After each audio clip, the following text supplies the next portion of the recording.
The NICU hums with the mechanical rhythm of life support systems, a sterile symphony that should comfort me. Instead, it sounds like a countdown. I stand beside the incubator, my hands pressed against the warm glass, staring down at the infant who bears my name but not my DNA. Her eyes are green, not the muddy hazel that sometimes masquerades as green in certain light. These are emerald, brilliant, unmistakable. Neither Callie nor I have green eyes. Brown and blue don't make green, despite what some people want to believe about genetics. She's beautiful, isn't she? The nurse adjusts the monitors, her voice soft with practiced empathy. Perfect little fingers, perfect little toes. I nod because that's what fathers do. That's what Marcus Hale, architect and devoted husband, would do. But the man standing here now is calculating square footage and structural integrity, examining the foundation of a life built on lies. "Have you chosen a name?" she asks. "Sophia," I say, though Callie and I never discussed it. Sophia means wisdom in Greek.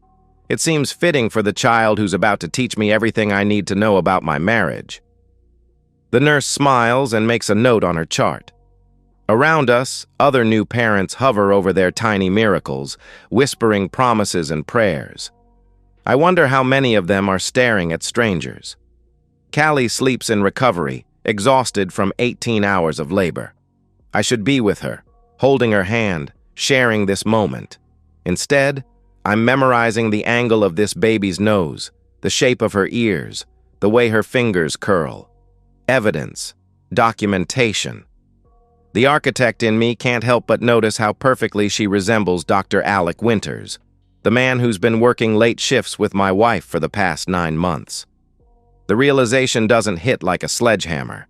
It settles like concrete, slow and permanent.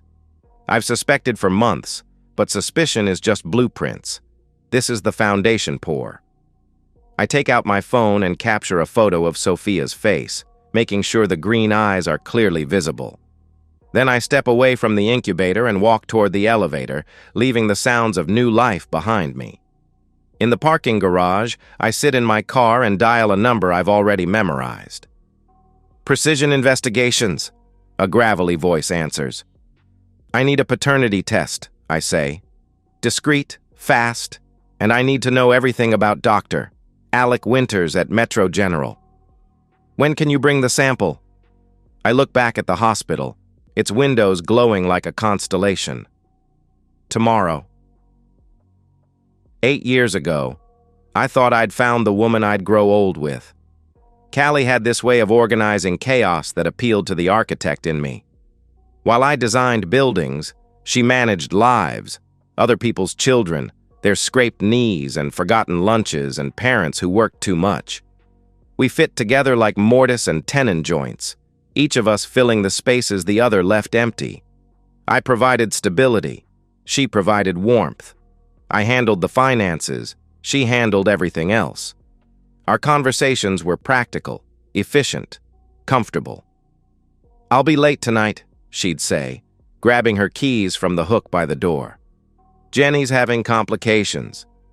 Jenny was always having complications. So was Maria and Sarah, and whatever name belonged to the crisis of the week. I'd heat up leftovers and work on blueprints until she came home, usually after midnight, smelling like antiseptic and exhaustion. "How was your day?" I'd ask. "Long," she'd answer, already heading for the shower. This was our rhythm for years. I convinced myself it was the natural evolution of marriage. Less talking, more understanding. Less romance, more partnership. I designed buildings that would stand for centuries, and I thought I was doing the same with our relationship. The first crack appeared 2 years ago, so subtle I almost missed it. Callie started sleeping with her phone face down. She'd check it during dinner, claim it was work, then smile at the screen in a way that made my chest tighten. "New protocol at the hospital," she explained when I asked about the increased hours. "We're trying to reduce infant mortality rates." Noble work. Important work. Who was I to question it? The second crack. She started talking about Dr. Winters. Not often, but enough that I noticed the pattern. He was brilliant, she said, dedicated. He'd stayed late to help with a difficult case. He'd brought coffee for the night shift. He'd recommended a new procedure that saved a baby's life. I looked him up. 42 years old, divorced, department head. The kind of man who looked good in scrubs and probably knew it. In his professional headshot, he had green eyes and the easy confidence of someone accustomed to being admired. The third crack was the hardest to ignore. Callie stopped touching me. Not all at once. That would have been too obvious. But gradually, like a building settling on a weak foundation.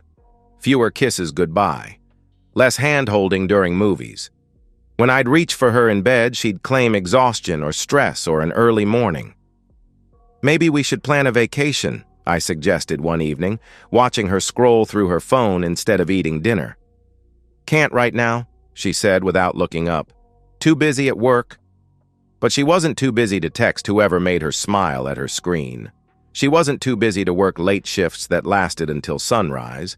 She wasn't too busy to stop by the hospital on weekends, claiming she'd forgotten something in her locker. I should have confronted her then, should have demanded answers, insisted on counseling, fought for what we'd built together. Instead, I did what architects do when they notice structural damage. I began documenting everything, planning for the inevitable reconstruction. Because I loved her, and because I trusted her, and because I never imagined that the woman who dedicated her life to protecting children would lie to me about carrying someone else's.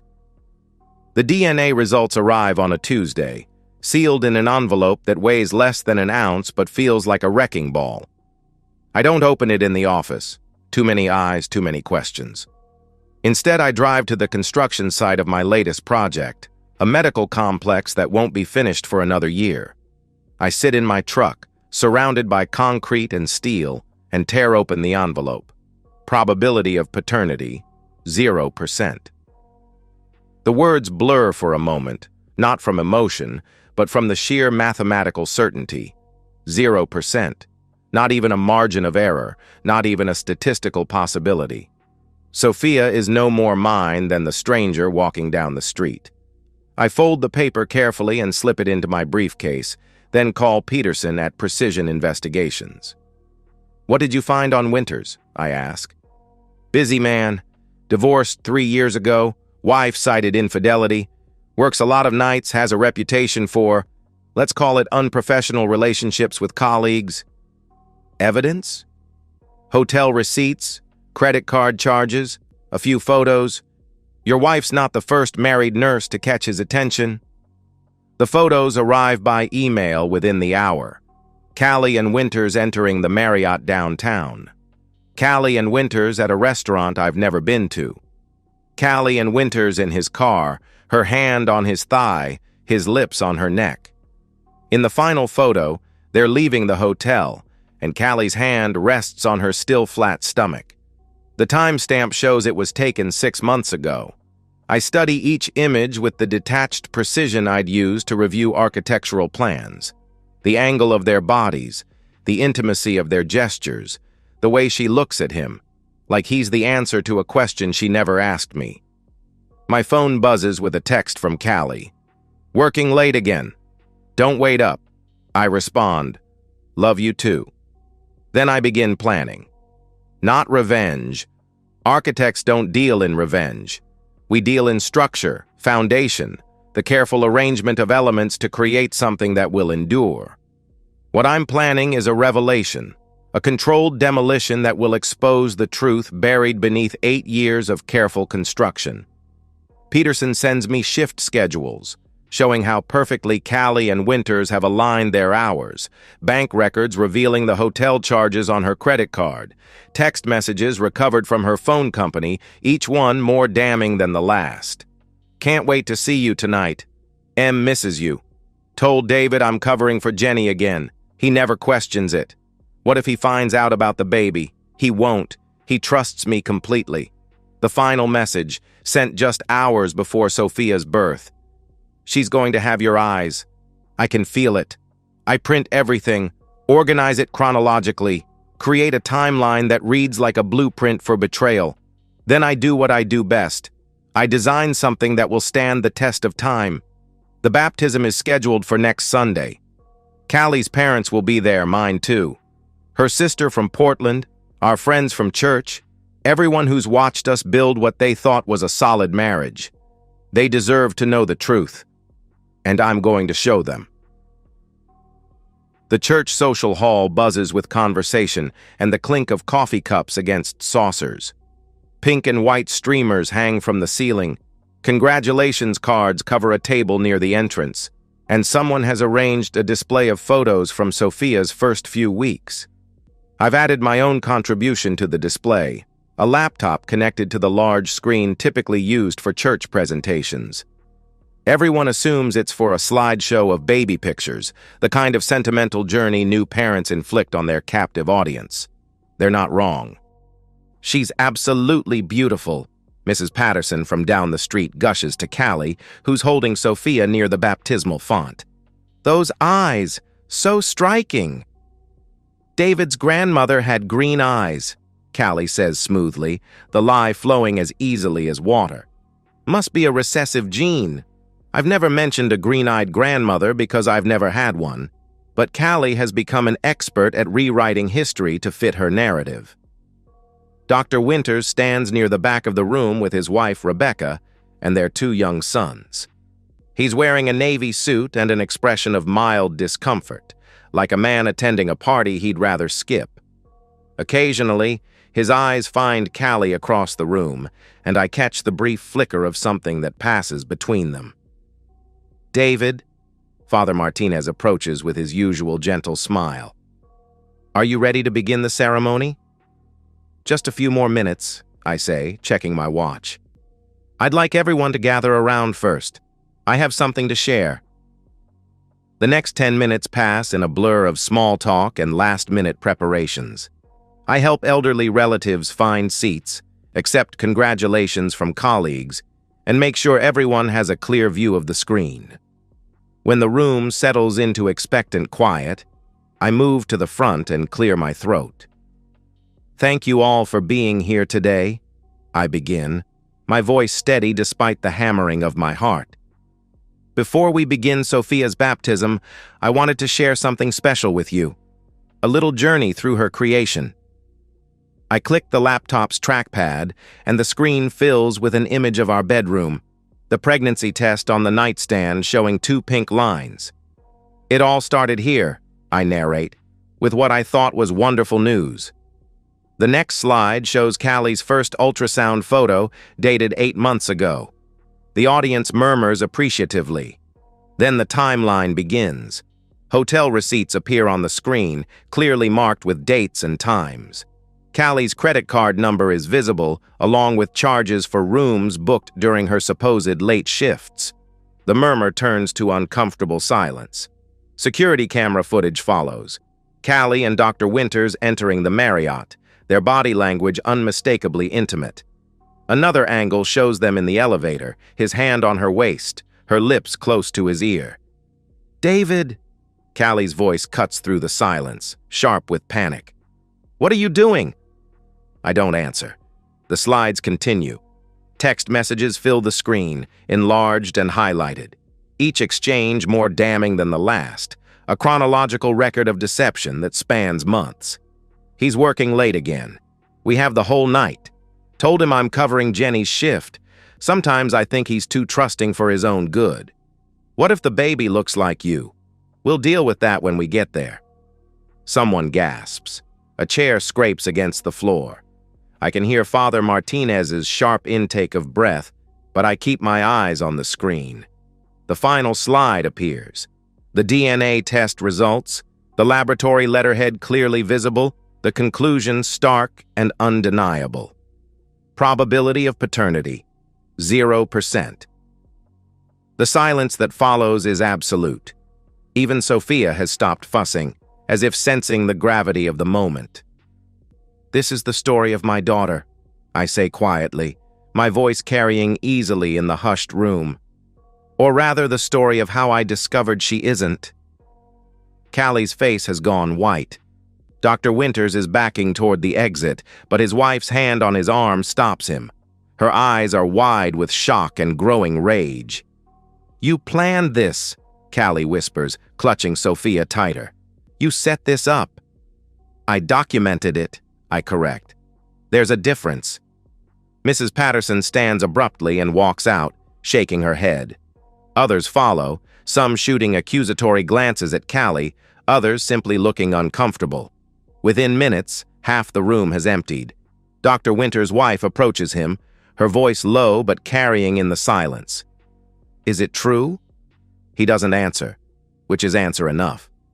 She turns and walks away, their two sons trailing behind her with confused expressions. Father Martinez moves to the laptop and closes it, cutting off the display.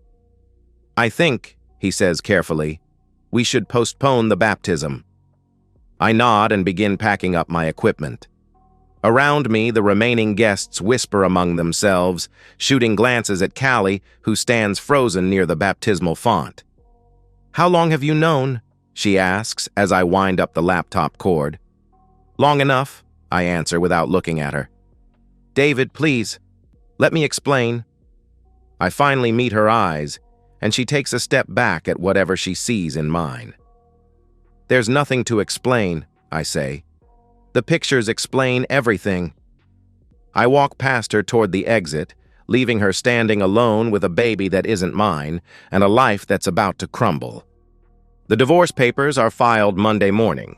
By Tuesday, Callie's lawyer calls mine with an offer to discuss arrangements. There are no arrangements to discuss. I've had 3 months to prepare, 3 months to organize every document, every receipt, every piece of evidence that proves what everyone now knows. The prenuptial agreement we signed before the wedding is ironclad, drafted by lawyers who understood that trust requires verification. "She's asking for spousal support," my attorney Janet Morrison informs me during our Wednesday meeting. "Claims she sacrificed her career for the marriage."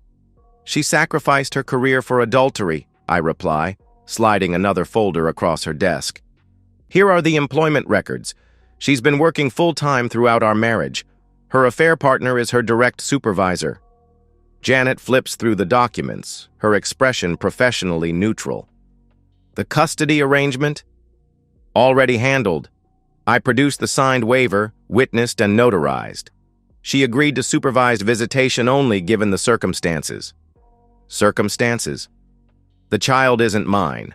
The biological father has outstanding malpractice suits and is currently under investigation by the medical board. Hardly a stable environment. What I don't mention is how easy it was to ensure Dr. Winters would be under investigation. A few anonymous tips to the right people, documentation of his pattern of relationships with subordinates, evidence of his using hospital resources for personal meetings. The medical board takes these things seriously, especially when presented with undeniable proof. "She's also requesting the house," Janet continues. I laugh, the sound sharp in the quiet office. "The house she filled with lies? She's welcome to it. I've already purchased something else. The new place is smaller, more manageable. Clean lines, open spaces, no shadows where deception can hide. I've been living there for 2 weeks, ever since I moved out of what I now think of as the crime scene." "David," Janet leans forward, her tone shifting to something more personal. "I have to ask, this level of preparation, the timing, the evidence gathering, when did you start planning this?" "The moment I saw the green eyes," I answer honestly. "Everything else was just execution." By Friday, the papers are signed and filed. Callie gets the house and its mortgage, half of our accumulated debt, and visitation rights to a child that isn't mine. I get my freedom, my dignity, and a clean slate. The local news picks up the story by the weekend. Not the details, privacy laws prevent that, but enough to paint the picture. Local architect exposes wife's affair at child's baptism becomes a viral sensation, shared across social media with commentary ranging from supportive to savage. I don't read the comments. I don't need to. Dr. Winters' medical license is suspended pending investigation. The medical board found evidence of multiple inappropriate relationships with staff members, misuse of hospital resources, and falsification of scheduling records to facilitate personal meetings. His wife files for divorce and moves back to her parents' house with their children. Callie loses her job when the hospital decides her presence creates a disruptive work environment. The other nurses, it seems, don't appreciate working with someone who's been conducting an affair with their supervisor while lying to her husband about paternity. She calls me once, 3 weeks after the papers are signed. "I know you hate me," she says, her voice thin and tired. "But Sophia needs her father," I interrupt. "Dr. Winters is welcome to step up any time. He won't even return my calls. That's not my problem." I hang up and change my number the next day. 6 months later, I'm sitting in a cafe in Prague, reviewing blueprints for a museum that will house artifacts recovered from a fire. There's something poetic about it, taking things damaged by destruction and giving them a new place to exist, to be appreciated for what they've survived rather than what they've lost. My phone buzzes with an email from Peterson at Precision Investigations. I'd asked him to keep tabs on the aftermath, partly from curiosity, partly from caution. Callie is working at a pharmacy in a small town 2 hours away. Dr. Winters is bartending while his license appeal works through the system. His wife received a substantial settlement and has filed a separate civil suit against the hospital for enabling the harassment of female employees. The internet has moved on to newer scandals, but in certain corners of social media, Callie's story persists as a cautionary tale. Screenshots of the baptism presentation appear in forums about infidelity, accompanied by discussions about DNA testing and prenuptial agreements. She's become a case study in consequence, a reminder that some lies are too big to survive exposure. I close the laptop and walk to the window. Prague sprawls below me, a city built on layers of history, each era leaving its mark on the landscape. Destruction and reconstruction, over and over, until something beautiful emerges from the ruins. I don't miss her. I never really had her to miss, just the illusion she'd constructed, the performance she'd maintained. What I miss is the simplicity of believing in something that was never real. My phone rings. An international number I don't recognize. "David?" The voice is hesitant, female. "This is Rebecca Winters, Alex's ex-wife." I'm quiet for a moment, processing. "How did you get this number?" "I hired an investigator. I wanted to thank you." "For what?" "For having the courage to tell the truth. For showing me what I was too afraid to see." We talk for 20 minutes. She tells me about the other women, the pattern of behavior that went back years, the gaslighting and manipulation that made her question her own perceptions. She thanks me again for the slideshow, for forcing everything into the light where it couldn't hide. "I've been thinking about what you did," she says before we hang up. "It wasn't revenge, it was architecture. You built something that could withstand scrutiny." After she hangs up, I sit in the quiet cafe and think about structures that endure. The ones that last aren't built on beauty or comfort. They're built on truth. They can be examined from any angle, tested under pressure, and they hold. Tomorrow I'll fly to Berlin, then to Milan, then back to the States to break ground on a new project. I'll design buildings that will outlast their creators, structures that serve their purpose without pretense or deception. I won't build another marriage. I won't risk another foundation that can be undermined by lies. But I'll build other things, monuments to honesty, testaments to the power of truth revealed. And sometimes, late at night in hotel rooms around the world, I'll remember the look on Callie's face when the screen filled with evidence of her betrayal.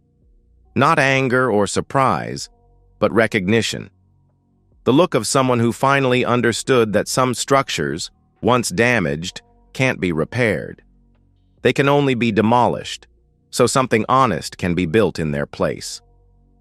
The cafe closes around me, and I pack up my blueprints. Outside, Prague's ancient streets stretch in all directions, each path leading somewhere new. I choose one at random and start walking, an architect moving through a city built on the bones of its own reconstructions, comfortable in the knowledge that some things are worth tearing down, even if you built them yourself. And that's the end of today's story. If you enjoyed it, please give this video a thumbs up and drop a comment below. Your support helps the algorithm push my content further. If you're new to the channel, don't forget to hit that subscribe button. It really helps me keep creating more stories for you. Thanks for watching, and I'll see you in the next one.